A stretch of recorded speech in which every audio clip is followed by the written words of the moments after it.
I would want patience and loyalty. A lot of times, like, we look for love, and we kind of, we kind of yearn for like somebody to love us, but I don't think that we realize how often love kind of fade. You know what I'm saying? And it take a level of patience, and it take a level of loyalty for somebody to want to get to know who you are. You know what I'm saying? And when they do get to know who you are, for them to accept that, you know what I'm saying? And for them to keep accepting you and keep being patient with you and wanting to be with you in those moments when you're not at your best. And the way I like to break it down is the difference between wants and needs. The way, because I used to use this tactic in my dating time, is I would ask her, okay, what is your wants and needs in a partner? You know what I'm saying? But I would say, because a lot of times we'll say, we want somebody who good in the bedroom. Some people say they might need somebody who good in the bedroom. Yeah. Amen. All right, okay. But yeah, I feel like for me, the need is definitely a relationship with God. That's like number one for me. Just because, like I said, that'll be the and she don't even have. And this is the thing I had to learn too. Me studying a lot of spiritual people, she does not have to be on the same level as me. You know what I'm saying? Because that's just not realistic. You can, but you might, it just, there's a lot of complications that come with that.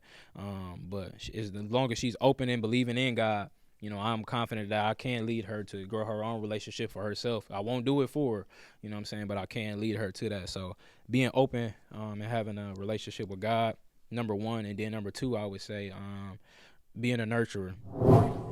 That gotta be in there. Gotta be a carer, nurturer, you know what I'm saying? Because I consider those things too, before you even have children, you know what I'm saying? If she can't love and care for you properly, how can she do that for your kids?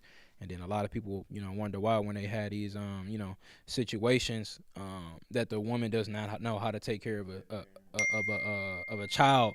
But that's why we do stuff like this, is because we're trying to show men how to look before the person, look before the kid, before the situation, before the home. You know what I mean?